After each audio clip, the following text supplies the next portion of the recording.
Welcome back to The Hollow Voice, and I'm here to keep you company tonight.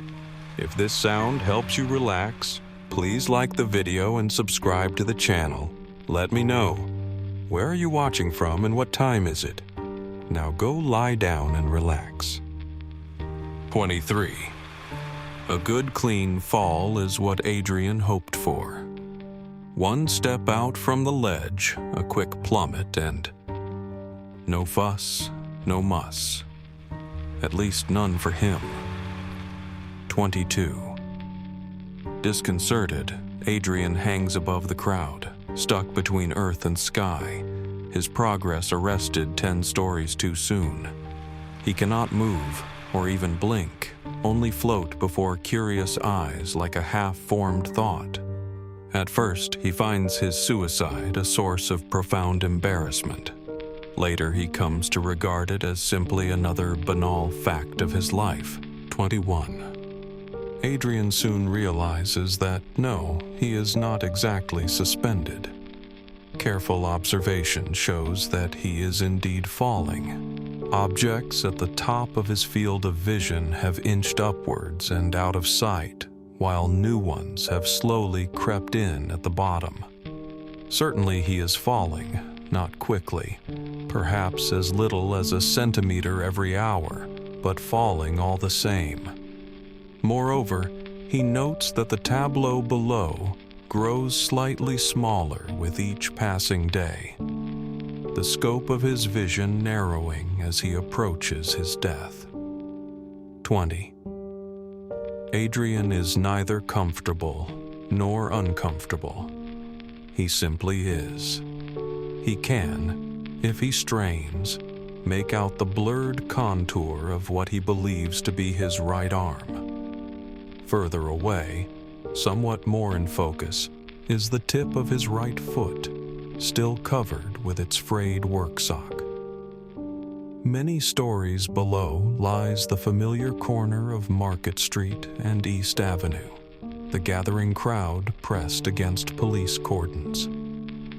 It is as if he is looking through a circular plate of glass whose focal point is at the center and whose image becomes increasingly distorted towards the edges, like a funhouse mirror.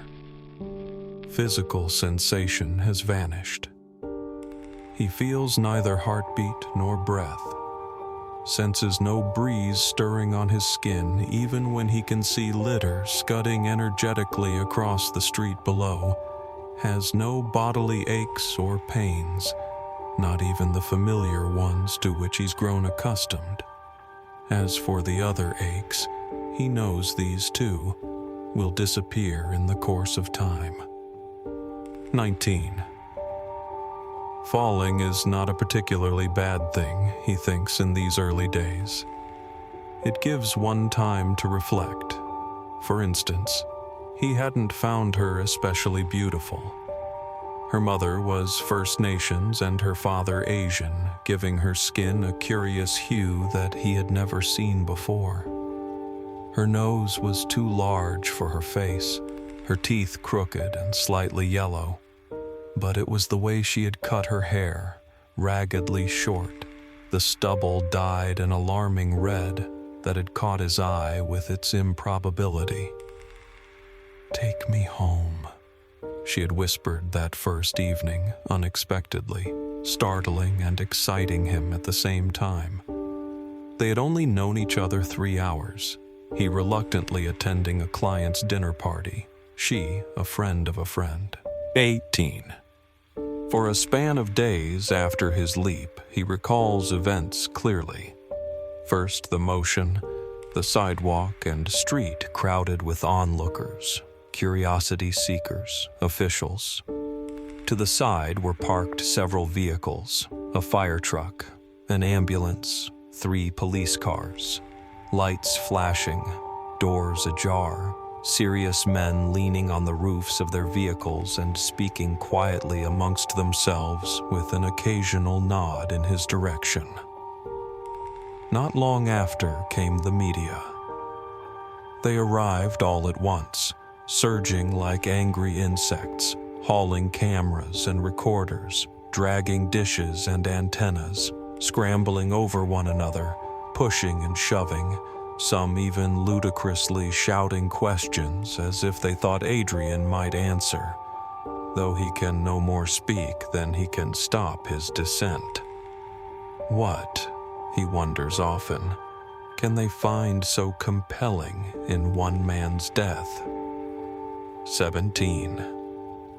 She was, he believes, somewhat vain, though this he can easily forgive her.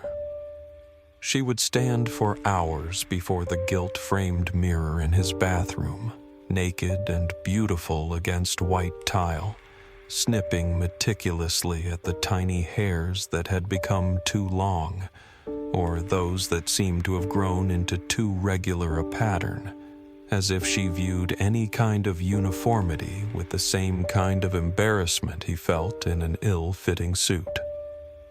Afterwards, he would sweep the floor, filling the dustpan with those small, bright red strands of hair, sometimes rolling them between his thumb and forefinger before letting them drop into the garbage. 16. All rescue attempts fail. Nets cannot hold him. Both fiber and metal twines stretch, then tear, snapping violently back when the last strands finally part under his inescapable weight. Platforms are anchored with thick bolts to the side of his apartment building to cradle him, but these too splinter and tumble to the ground, taking with them part of the dirty yellow brickwork of the wall. And once, as if they had forgotten previous attempts, spiderwork scaffolding is erected till its rough boards almost touch his buttocks. But this, too, he pushes through, his creeping momentum bending and twisting the thin metal tubes supporting the platform until the whole structure suddenly explodes outwards and showers the terrified crowd, injuring several. He feels a stab of anger at their stupidity and wonders why no one has thought to ask him if he wants to be saved. Why no one has even tried to question him about his wishes. But the anger passes, and what follows is an overwhelming guilt at the suffering others endure at his expense. 15. Adrian's apartment is nearly bare. Over the years, he has reduced those objects surrounding him until he has only the essentials he needs for a day-to-day existence. His living room is Spartan, holding a few necessary furnishings, a drafting table he purchased at an art supplies store and on which his computer sits, an office swivel chair he discovered at a yard sale, his mother's small, worn leather couch and battered end table, a large screen TV with remote control. His bedroom contains a bed, a dresser, and a small night table with an old lamp he has kept from his childhood. The fridge and cupboards in his kitchen are nearly bare. There are no pictures or decorations of any sort on the walls, with the exception of an old photograph of his father, a thin, somber-looking man wearing a dark suit that sits in a wooden frame atop his fridge. 14. There are periods Adrian cannot remember clearly, and he believes during these times his mind sleeps as it did in that other life, for the various states accompanying sleep remain. One difference, however, is that he remembers wisps of dreams, half-formed visions, although until now he has retained almost none since childhood. He dreams outlines of hard, unforgiving geometric patterns, squares and triangles, cubes and blocks against a brilliant white background that leave burning afterimages when he returns to consciousness. For some reason, this makes him sad. 13. Adrian, we understand, reads one sign. Hang in there, Adrian, says another. Don't do it, implores a third absurdly, as if he had not already made his decision. He reads these signs with detachment, knowing that most who watch him do not share these sentiments. He senses their distaste for the melodramatic, can imagine their resentment of what they see as his huge conceit. But this is not all. He also believes he can see the longing in their eyes, watching hungrily and imagining their own varied ends, feeling frustration at this upsetting of the proper order of things. Sometimes he believes it is they who hold him here, that it is their appetite that denies him his peace. In his death, they see all the small deaths they die each day, a metaphor, he thinks, for their own gradual disintegrations. But he discards this notion as too obvious. 12. Adrian has lived in this neighborhood all his life, although its character has taken a turn for the worse in the last few years. Why he has remained, he cannot say. He recalls long summer days spent playing in the streets, his parents watching from the stoop of the red brick row house on East Avenue. His family lived 3 houses from the corner until his father had failed to come home one night in August. Adrian remembers that night for its particular humidity and the movement of his mother, who hummed and sweated and cooked porridge as if nothing in the world was more important.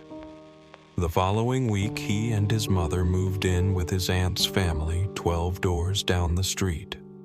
Sometimes Adrian wonders what might have happened to his father, wonders if he is still alive, wonders if he sees his son suspended on the screen of his television on the 6 o'clock news. 11. And sometimes, when he is not careful, he catches himself wondering where she is now. 10. A memory. It is late, and Adrian stares at the screen, having just finished his final contractual obligation. Adrian does not work in an office, at least not the same one every day. He is a freelance programmer, his specialty the C++ programming language.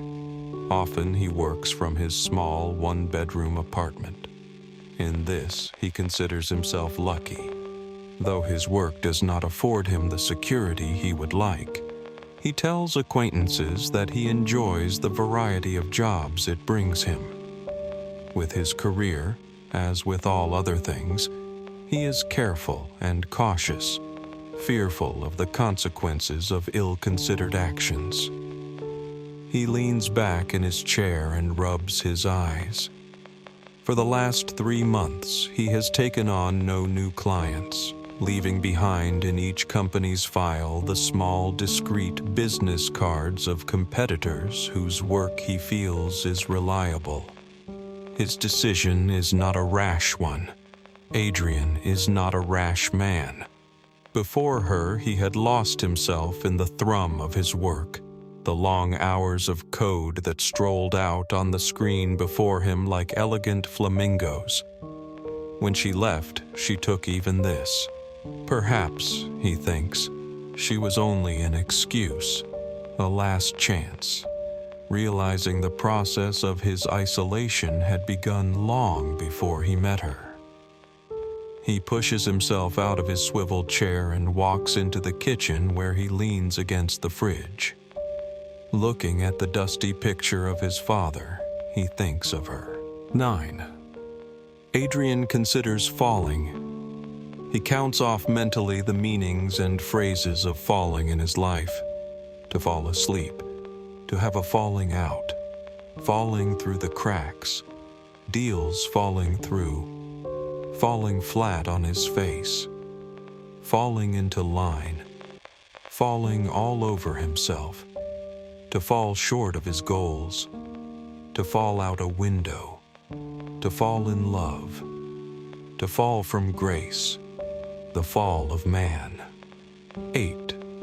Exactly what attracted him, Adrian could not say. Her temperament was contradictory and difficult.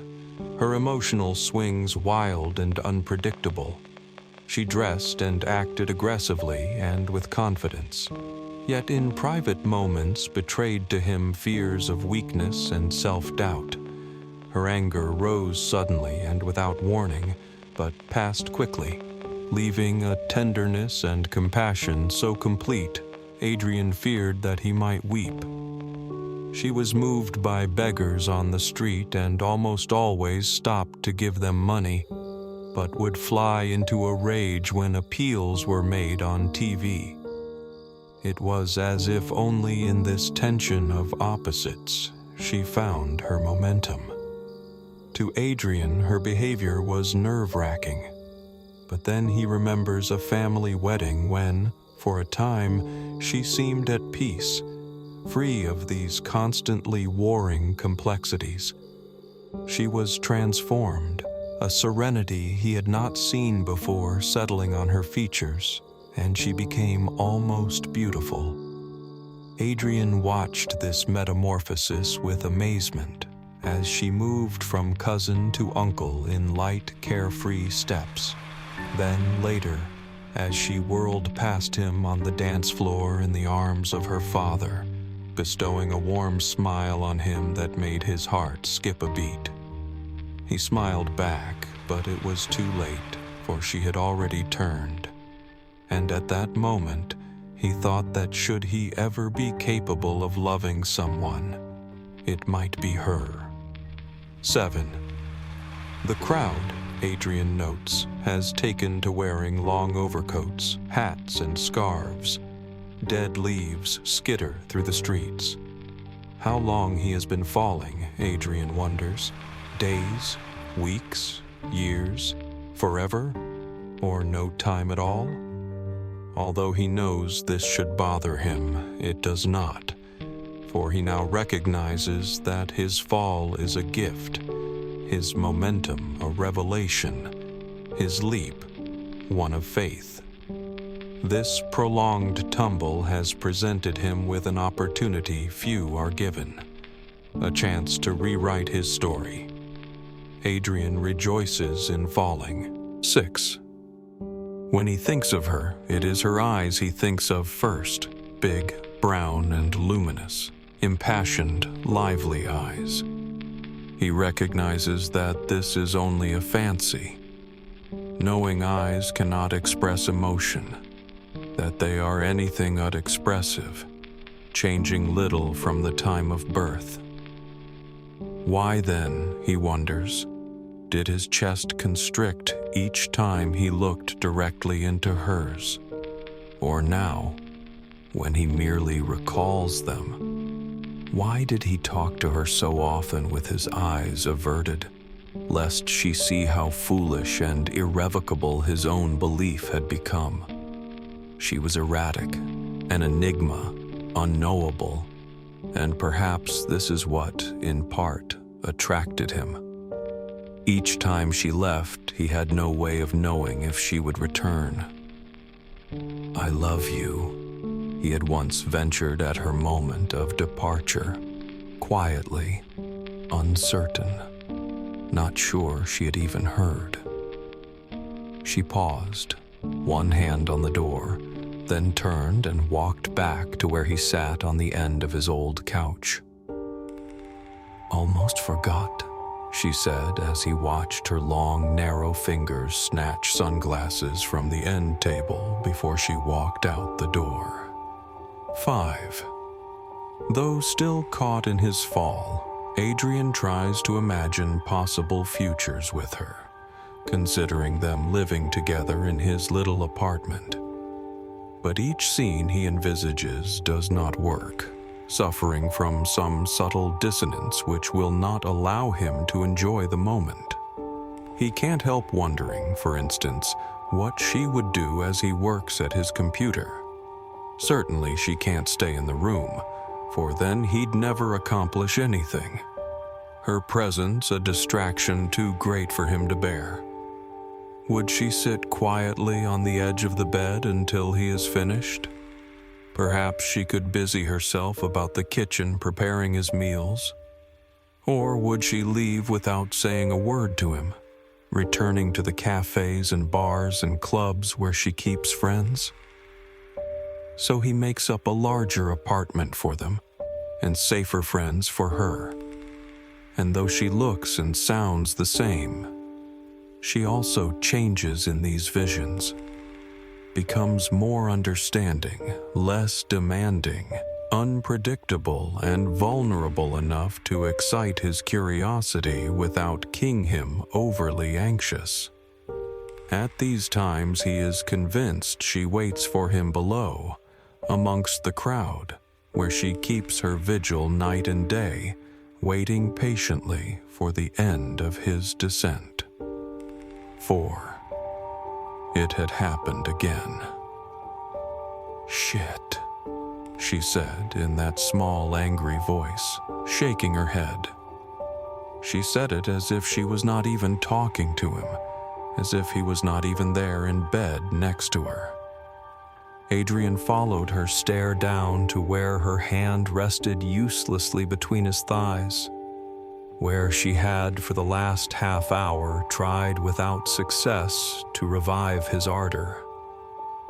"Sorry," was all he could think to say. "Why can't you just relax? Huh? There's just no in-between for you, is there? Christ, you're either too fast or not at all. I don't know how much longer I can take this."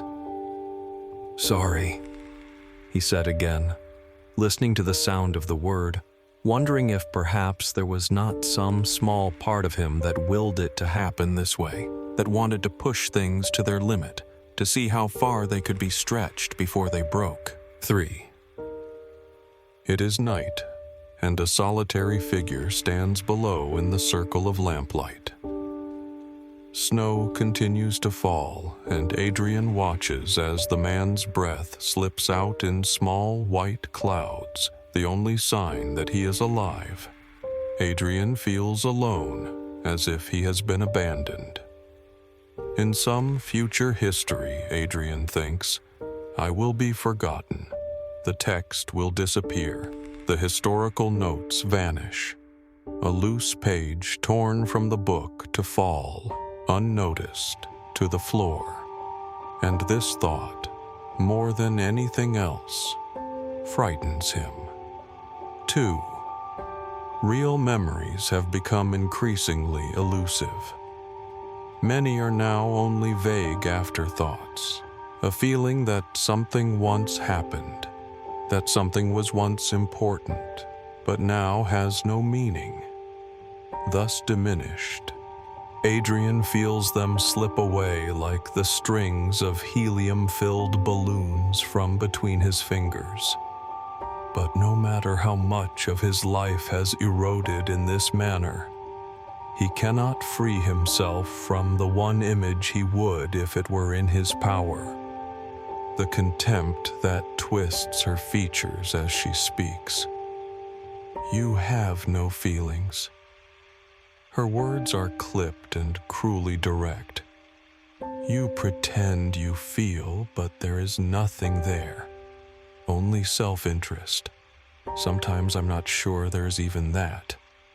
You're so lost in yourself you can't even see how desperately lonely you are. Adrian ventures nothing this time, not even his usual denials. There's no room in your universe for anyone else. We are all creations that live and die as we enter and leave your sight. So I'll make it easy for you and leave. Adrian sits alone in his apartment. Did she really say all that? Could she have said all that? But she was wrong, had misinterpreted. He did feel, but could not express it. He couldn't do otherwise. It wasn't in the nature of the character he had created for himself. 1. Alone, Adrian hangs far above the street, caught between endless plains of earth and sky, bit by bit becoming aware of a small thought that worries away at the edge of his resolve. He wonders, did she ever care? But yes, he must believe, has to believe, for that is all that carries him towards a final resolution. He knows the weight of her love will bear him down like a stone. 0. Still, there is more. Though he believed he had reached the bottom, Adrian discovers yet another moment, slipping silently between the beats of thought. A final hush in a symphony already stretched beyond its end. No sounds rise from below.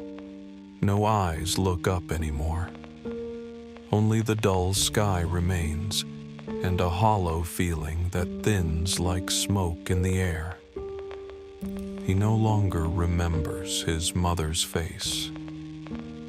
He can't recall the name of the neighbor's dog that used to chase him down the block. Even the voice of the father who once hoisted him on his shoulders has become a distorted echo in a dim and failing memory. But still, he remembers her gaze, fleeting, wind-light, as she closed the door for the last time. Adrian wonders, if a man falls forever, when do memories fall with him? When does the self dissolve into the descent? Or is the very act of asking proof that some fragment still resists the pull? That what remains is not his body, but his awareness, stubbornly clinging to the edges of what once was me? And if she still stands there, at the place from which he jumped, would she look up one last time, see that he hasn't yet reached the ground, and understand?